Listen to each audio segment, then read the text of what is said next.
Paul, how many bowls of these noodles do you eat per week? How many of them can you see on my body is the better question. It's currently patting my liver. Giving my liver a nice hug. Today I'm meeting up with Paul, a Shanghai expat and food lover. He'll be taking us to eat at some of his favorite food spots, including one of the top Shanghainese restaurants. Oh, wow. This place for hole-in-the-wall scallion noodles. It would be impossible not to be addicted to this if you lived in Shanghai. And Shanghai's insanely tasty fried soup buns. That first bite just always shocks you with deliciousness. But first, we're trying hairy crab xiaolongbao, and you won't believe how tasty they are. Good morning from a rainy day in Shanghai. And first I want to say a huge thank you to Red Note app, also known locally as Xiaohongshu, for arranging our trip to Shanghai. And we're on our way to meet Paul, who's a local creator, and he's going to take us to some of his favorite places in Shanghai. That's the spot right there. All right, step inside. It's already busy. They're making the xiaolongbao here at the front, and I think we're gonna go upstairs though, where there's more dining room, where Paul, I believe, is waiting for us. Paul. Nice to meet you. Hey, what's up, man? Yeah. Nice to meet you. Yeah. How long have you been in Shanghai? It's been 8 years now. Oh, okay. Yeah. So it's been a long time. And then I studied Chinese in undergrad, and then I came cool. here to do my master's degree. So yeah. Great. Yeah. So where are we at first? So this is called Fuchun. It is a really famous Shanghainese xiaolongbao. It's specifically xiaolongbao is kind of like their big go-to. Okay. This is one of my favorite places. This is my favorite version of the xiaolongbao. Awesome. So let's eat. Yeah. Okay. They steam everything right here and then deliver straight to your table. It's got to be hot. It's got to be fresh. Xiaolongbao, Shanghai soup dumplings. Actually, 3 different versions of xiaolongbao. Oh, nice. There's a Suzhou style. As far as the creation is concerned, we're going to be trying all Shanghai style today. Okay. Crab xiaolongbao, and then we have doujiang, which is soy milk. Soy milk. Yep. And this is something you find all over China, but regionally you'll find that people are very competitive about whether or not it should be sweet or salty. Okay. Yeah. So usually the youtiao, Okay. which doesn't have the translation that people use is like Chinese donut, because that's more or less what it is. They are delicious. Have you had them before? Yes. Okay, awesome. Yes. So you know a little bit. I think we Yeah, can for sure. probably dig Should we in. start with that? Yeah. So Okay. usually the typical Chinese, the Shanghai style at least, is to take it and dip it into the soy milk. Ah, nice. Yeah. Break apart. There you go. Yeah. So starting with the youtiao in the soy milk. Oh, so this soy milk is a little bit on the sweet side, not overly sweet. And then you want to just saturate your youtiao, fill it up with that soy milk. And it's so crispy and so puffy, and then just like it's like a sponge that just absorbs it. Perfect. Great way to start the day. Move on to the next thing. Yeah. So you Okay. take it. I usually suggest pulling at the top All right. because it's a little bit like there's less chance of puncturing it. Okay. And you can see, take a look at this xiaolongbao. It's so beautifully made. The wrapper, all of the pleats at the top, all in a circular fasten it all at the top. Okay. But a tiny hole in the side, and then you can give a loud slurp. The juice is coming. The slurp is good because it also cools off the soup on the inside. Wow. Yes. And that kind of just wakes up your taste buds. And then the next step is dumping it And into the vinegar. So now the vinegar goes inside.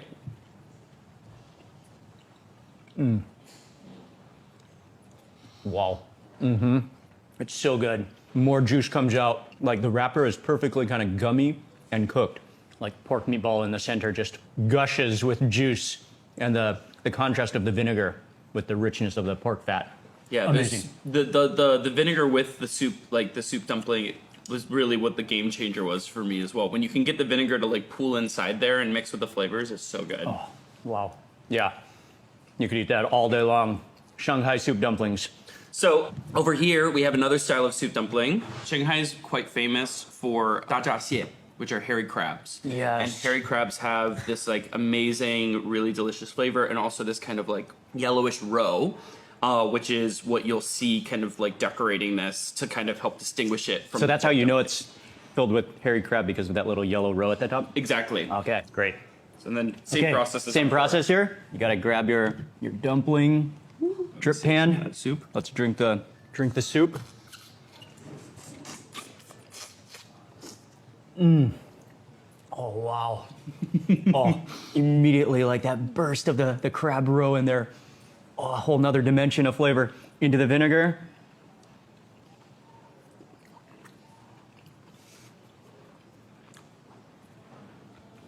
Wow. Okay. Pork is amazing, but hairy crab, that takes it to a whole nother level.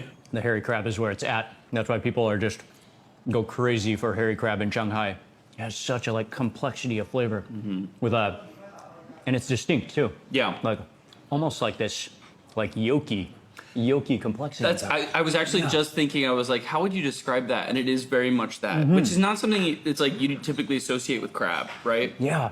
And then there is pork on the inside too, right? Yes. Okay, So the pork is essential to the xiaolongbao because without the pork, you can't make the soup. True. Yeah. So as the fat melts in the pork little meatball on the inside, as it steams, then the fat is released, becoming juice on the inside, which is an essential part of any soup dumpling.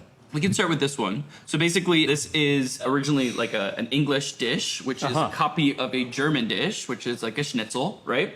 And it's served with a Chinese style of Worcestershire sauce. Cool. Go ahead, help yourself. So essentially a pork cutlet, breaded, shallow fried until golden. Let's do a dip in the Worcestershire sauce. Worcestershire. There's a few different ways of pronouncing it, I guess. What's your way of pronouncing it? Worcestershire? I grew up thinking it was Worcestershire. So it was definitely wrong. Yeah, because I think I used to say, I think I grew up saying Worcestershire. It's like the American curse is like, we don't know how to those words. I think it's one of those words nobody actually knows how to pronounce. So anyway, I think I've progressed now to saying Worcestershire sauce. That Worcestershire sounds right sauce. to me. How about you guys let us know in the comments, how should we pronounce Worcestershire sauce? Worcestershire, yep, Worcestershire. Woozy sauce is also what we call it. Okay, Yeah. let's try it out.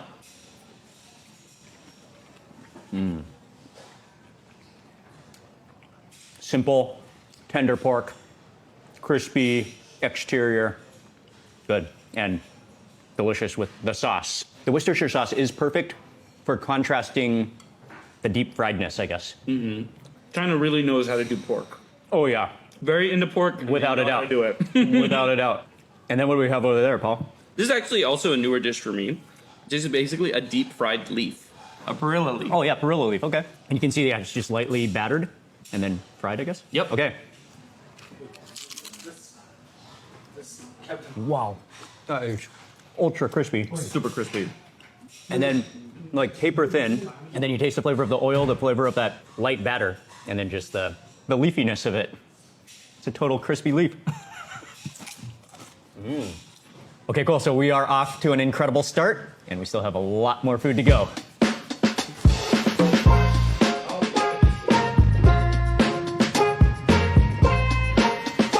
We made it to the next spot. Lanterns all the way down the road. This is the restaurant. Already a lot of people going. It's very popular. Let's see what's for lunch.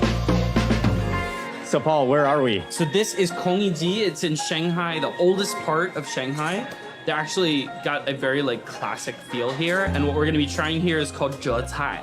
So zhe cai is one of the 4 original Chinese pillars of cuisine. We've got Shandong style, Zhejiang style, Sichuan style, and Cantonese are kind of like the 4 major types. So this restaurant specializes in zhe cai. This restaurant, among other things, is very famous for their hairy crab, and this is a delicacy in Shanghai. And he's already kind of dissected all of the crabs. Such a time-consuming process. 这个我们可以先这 Okay, 样 cool. 熬起来。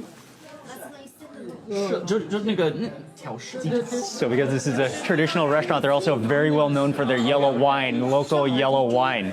And it's so complex. I'm sure dating back thousands of years, the owner is just explaining to us. Luckily, Paul is translating. So much tradition. Well, this is their whole cellar stock right here. All the different ages, all the different varieties that the owner has been talking about. And Uncle is definitely passionate, and he has so much knowledge. They make everything in-house, and so that's part of the reason people come to this restaurant as well. And it smells so good. Ancient ceramic jars. Oh, and here comes the food. Oh, this restaurant is absolutely incredible. It's like an entire cultural experience. Yeah, food is coming and more food is on its way. And in the meantime, we have like 12 different varieties of the yellow wine, which is a huge part of the dining culture. You can try this one together. Okay. With the waxberry. And this one Cool. will be more of a shot. Okay. Yeah. So All right. we drink this one. Cheers. In one go. Wow, that's good. Not too strong, not too like fumey, but infused with that sweet and sour waxberry. And can you eat the fruit too? I think we can. Yeah. Yeah. Be careful. There is a pit in the middle of Okay. it. But All right.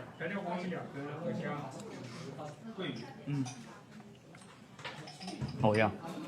it's strong. A few of those will make you happy for sure. Oh, that wakes up the taste buds without a doubt. That's delicious. You want to try probably is the original flavor one. This is the original. The flavor profiles are going to be umami and salty. Almost has a soy sauce flavor to it. Wow. Yeah. Oh, it's good. Yeah, it's umami, salty, not sweet. But yeah, you taste that fermentation in that, maybe from that clay vessel. Great. With all of that alcohol, I think it is time to start tasting the food. So this chicken is glistening. It's beautiful. Look at that skin. Basically, they take a male chicken and they neuter it at a young age. This is kind of like a Zhejiang specialty, Okay. which is the province just south of Shanghai. And what they say is that it has the bulk of a male chicken, but Okay. the meat tenderness of a female chicken. Oh, that's a unique chicken right there. Let's try it. Look at the yellowness of the skin. Look at the layering of the meat. Let's dip it in the soy sauce. Poached chicken. 喜欢那就好。 Oh, wow. That meat is so delicate. The sweetness of the chicken and the skin just pulls away. So oily and juicy. It's incredible. Delicious. Jellyfish. Nice. And it looks like there's some cucumbers below there and all marinated in that sauce. You can see it kind of like jiggling, translucent, see-through. Nice. Yep. Wow. The texture of it is almost cartilagey. Then it's just kind of absorbed that dressing, which is a little bit sweet, salty, and has this like lightness to it. Yeah. They've also added a little bit of spicy to it, which is not typically found as much in Shanghai style food, but it's got a nice kick. Good. Yeah, a little bit of drizzle of chili oil, I think. That is so kind of satisfying when you bite down. Wow. Let's grab this dish next. Oh, this is fluffy, battered, deep fried. So this is called Tai Tiao Huangyu, which is basically seaweed yellow croaker. So this is actually a full fish in here. Nice. Yeah. Oh, wow. Oh, that's unbelievable. The yellow croaker on the inside just melts in your mouth. Like, it's so buttery. That wrapper is crispy. It's like you taste the flavor of the oil and you taste the flavor of that seaweed, like the umami of that seaweed. But that fish itself is just melting in your mouth. Phenomenal. So this is the next dish. Wow, what is this one? So this is going to be crab, broth, and a wonton. Okay. That's basically got what's called jicai inside of it, which is a green, a very popular green here in Shanghai.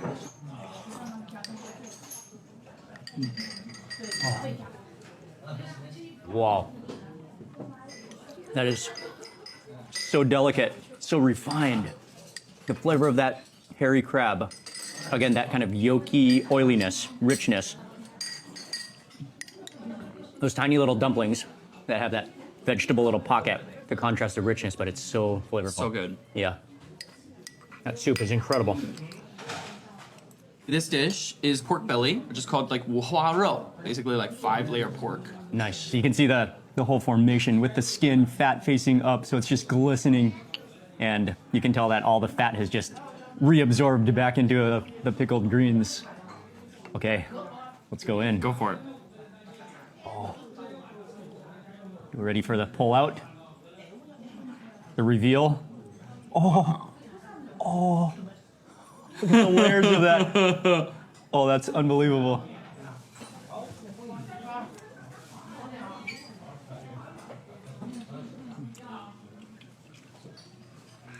There's a perfect ratio of meat fat.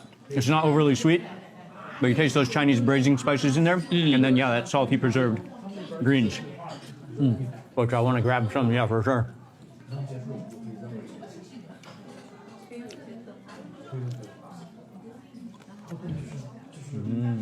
It has every flavor in your mouth. Hint of bitterness, salty, sweet, and even the texture is nice because they've been dried, I think, and then preserved. It kind of has this little bit of a chewy texture to them. Phenomenal. So as crab is kind of the specialty here, this is going to be a tofu with the crab roe mixed together. And again, you see that distinct, bright yellow color from the crab roe and meat. It looks like the perfect texture to be eaten with rice. That sticky sauce just loaded with crab. Maybe a bit of ginger in there? Is that ginger? Yeah, I think you're right. But not overpowering. Like, it doesn't overpower the sweet delicateness of that crab roe. And that tofu it's so silky that you don't even need to chew. It just dissolves as you, like gums pressed together. You wouldn't need teeth to eat it. It's so soft and tender. It just kind of liquefies in your mouth. So good. So good. By the way, cheers, man. Cheers. Snack on while you're sipping all lunch long. Oh, this one is really good. But yeah, what a restaurant preserving Shanghainese culinary culture. And I think all the dishes have been outstanding. They are outstanding. And just so, even the quality, you really taste the quality here. Yeah, absolutely. So we're gonna just keep on eating. Oh yeah, one thing we have to mention though, along with the food, the owner, they've been so kind to us. They gave us these cups. Wow. So this is beautiful. to drink the yellow wine. Yep. Okay. But not only cups. Uncle gave us this to bring home, a whole jar. Yeah, that's a very good gift right there. And the cup says, "Every day is a good day." Oh, that's in awesome. Chinese. Awesome.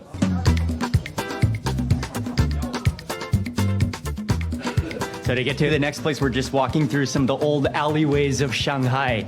And this is a huge part of the history. It's so cool because you can come from these tree-lined boulevards and then go down these really quiet motorbike and bicycle-only alleys that lead to little, very quiet neighborhoods within the huge city of Shanghai. Really cool. All right, Paul, we have made it to the next spot. Where are we? So we are currently at Yumian Guan, which is basically our favorite downtown 葱油拌面 scallion oil noodle spot. Oh, yes. The aroma of those noodles just hit you hard and make you hungry, guaranteed. Oh, it's like an automatic noodle maker machine. Okay, so he's about to make our noodles fresh right now. Oh, it's like an espresso. It pushes it down, all directly out, squirts out into the hot water below. Everything is so modern, so high tech. The noodle machine just squeezes out fresh noodles, boiled on spot, and then directly over to the seasoning station, where he loads it up with all the sauces, maybe some like vinegar, and I think that is the scallion oil for flavor. Okay, so the noodles are ready. Let's go upstairs. Look at this staircase. Oh yeah, those are some narrow stairs right there. It's almost a ladder. It's definitely a single file staircase here. You don't want to slip. Oh, nice. And a whole opened up into a whole little dining room section up here. Nice Very and cool. comfy. It is. It's cozy. Cozy. Very cool. Love it. All right, here we go. So just taste it first as is with the seasoning.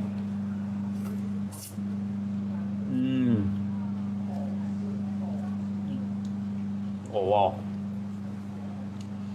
The saltiness, the sweetness of the scallions, the chewy noodles. And I think because it's a scallion oil, the sauce just kind of clings to the noodles. It like fully just coats every noodle, so you've got the flavor on every single noodle. Oh, that's so tasty. It's very visually underwhelming, and yet every time I try it, I'm just blown away. Because you'd think like, oh, this is just a bowl of noodles, but it's like the flavor profile is so well balanced. The texture is so good, it just like hits the spot every time. You're right, because there's no toppings or anything. It's just straight noodles and fragrant oil. But man, is that tasty. Just like to give it like a very little douse. Okay. Just like that. A little vinegar. Yeah. And then I also will add in a little chili oil. Chili oil. Yeah, just bump like it up. a little bit. And then last but not least, this is our little secret ingredient. Okay. Sichuan peppercorn oil. That much. So this would is be a more little than enough. Sichuan touch. Exactly. The to a Chinese noodles. Okay. Okay. I will follow the procedure. A little bit of vinegar. It's probably good. A little bit of chili oil, and then a little bit of the Sichuan pepper oil. And then again, you need to re-stir and rehydrate it. Mix it, coating all the noodles evenly. Oh, is it acceptable to pick up the bowl? Oh, yeah. Take it to the face? Okay. Close as you can get. Okay. And loud slurping is more than acceptable. Yeah.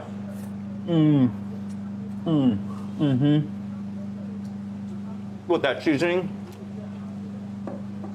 the citrusiness of the Sichuan pepper oil, that like acidity of the vinegar, and the chili oil. That makes it, oh, it's just so addictively. Yeah. No matter how full I am, I always can eat a bowl of this. It's one of those things where, yeah, that's true.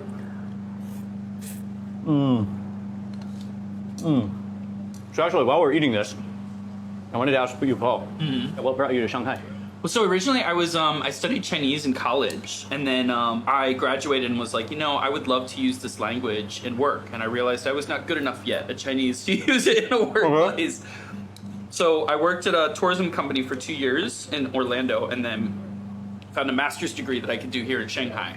Okay. And I just fell in love with the city almost as soon as I arrived. Very cool. Very cool. What do you like specifically about Shanghai over other cities in China? Honestly, I love, Shanghai is such a convenient place to live. There's so much of the world represented here, and you get to see so much of where China is going and also what China was. And that's also really exciting to just be able to experience on a daily basis.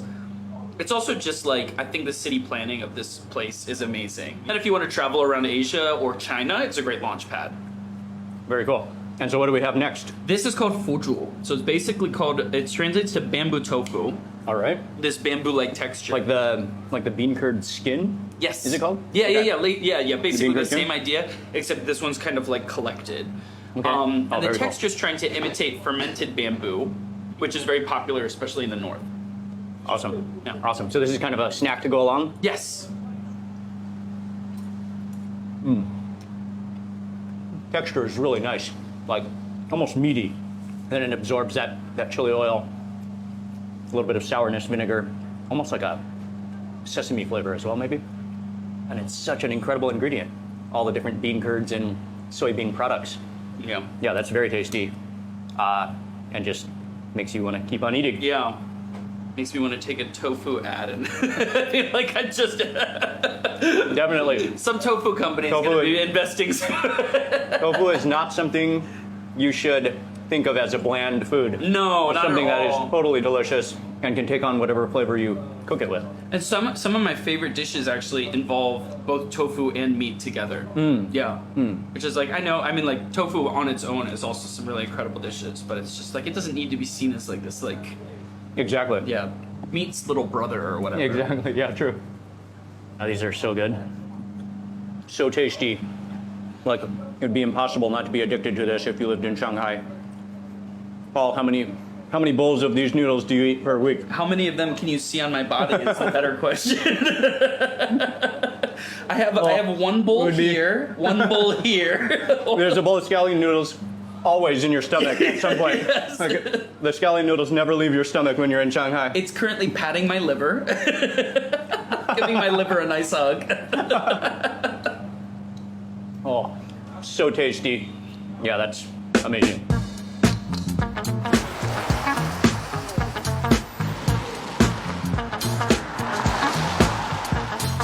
So next up on our food tour today, we're trying an extremely famous Chinese-style gelato that's really popular right now. So there's people standing outside, people taking pictures. We'll see what they have. All right, so what's the story of this place? So this is a great opportunity to see a little bit of modern and classic China mixed together. It's kind of what Shanghai stands for a lot of times. This is a zhongyao 冰淇淋店, which is basically a Chinese medicine ice cream shop. Ah. So all of the medicine flavors, all the ice cream flavors here are based off of different types of Chinese traditional medicine. Oh, Yeah. okay. Now I understand. Okay, cool. That's why it does look like a medicine shop. Yeah. It has all the traditional elements, but then made into gelato. Let us know you want sweet, less sweet, fresh. Do you have Yeah, sure. suggestions if we're sick with something? We can't say that. They all, I want to, but you know. they're all. I guess they're all good for you. I guess so. I guess they're all good for All you. good for you, yeah. I think I'll go with mulberry. Mulberry, yes. And? Maybe I'll try the pistachio actually. Okay, 谢谢.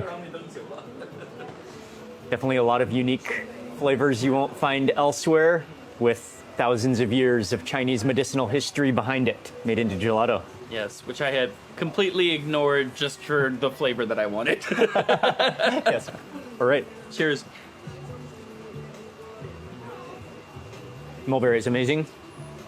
And the pistachio?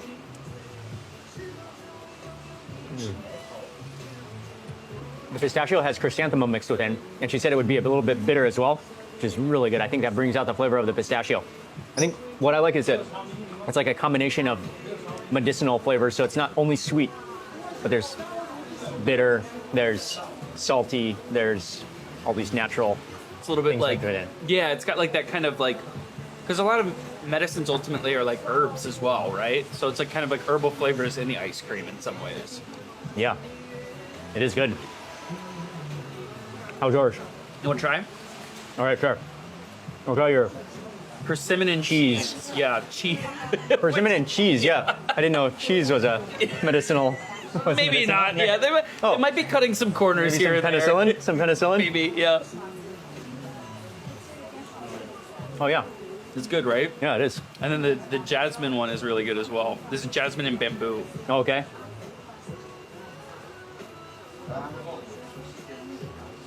Oh yeah, I really like that one. that's really like floral.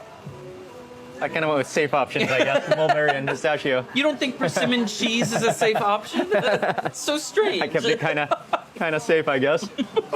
But good choice.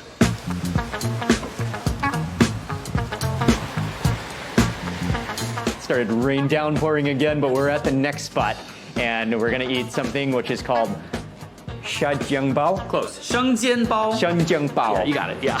Which are extremely iconic in Shanghai, something you have to eat when you're here. Basically little fried buns, but with soup on the inside too, right? Exactly. Okay, so they have the dough, and then they roll it out until it's pretty thin, not as thin as xiaolongbao because the bread is a bit thicker. And then it's gonna be filled with, they have two different versions. One is a minced pork version, and one is a minced pork with shrimp. Okay, now he's loading it in. Oh, and he puts them upside down. Nice.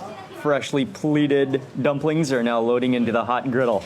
There's water, there's oil. So the water's gonna evaporate. Eventually he's gonna put that cover on so they steam, the buns steam. Okay, so he just kind of turns that, rotates that, keeping a real eye on it. Okay, a little more water and the cover goes on. Oh, you can hear that hissing now. Crackling. Okay, then he pulls off the cover. That's steam. You can see the brown crust on the bottom, sprinkles with some sesame seeds, I believe, and some scallions. Oh, and the cover back on.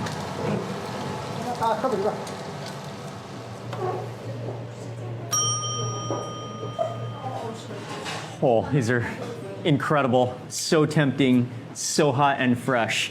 Like perfect little buns. Okay, first you gotta just pick one up before we sauce, before we anything. And they're slippery because they're so smooth. And you can see that incredible contrast of fluffy bread on top and crispy bread on the bottom, but filled with soup, scalding, boiling broth on the inside. And the one that you're holding is shrimp, and then the one that I'm holding is pork. Oh, you can tell by the topping. Exactly. Okay. Yep. Oh, And there you go. I Oh, just deep splattered way- yeah. all over the microphone. that really was a pocket. It just deflated. Oh. Mm-hmm. Oh, wow. Boiling hot, oily, melted meat on the inside. That contrast of the fluffy bread and the crispy bread. An unbelievable flavor profile. And so much fun to eat all at the same time. Yeah. This little balloon of bread that's crispy and soft all at the same time. That's insanely tasty. And as always, these taste a little better even with a bit of vinegar to dip. Oh yeah, okay. This one's a little harder to get it to pool on the inside because of how big it is. But ultimately, if you dip it on the outside, the bread soaks it up nicely as well. So you can dip in the vinegar for your next bite.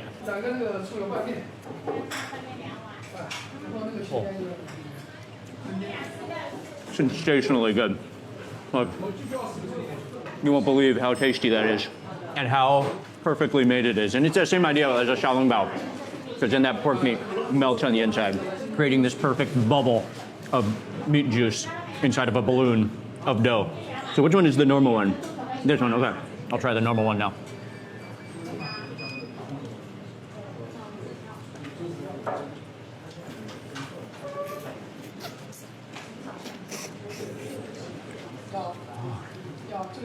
That first bite just always shocks you with deliciousness, because it's like popping that balloon and just that explosion of flavor.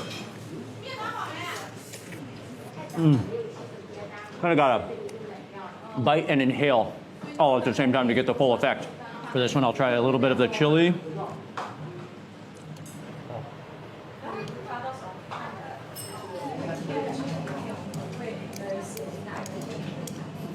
Kind of like a sour pickled chili. These are so good. I think you could definitely make a habit of eating these daily in Shanghai. Absolutely. You notice the place is a little bit emptier. It's because we're actually eating this at a time that people typically don't, which is night. These tend to be more of like a lunch or a breakfast thing, but honestly for me, I could eat it any time of day. I could eat it after a wild night out, you know? They taste really good in those 24 hours a day. situations. Oh yeah. Oh, so tasty. Oh, those fried dumplings were insanely tasty, and it's been a great day, a rainy day, but a great day of Chinese food in Shanghai. Huge thanks to Paul for showing us around, and also to Red Note especially for arranging this entire day. I'll have another video right here linked that you can check out. Go click on this video to watch more Chinese food, and see you on the next video. Thanks again for watching.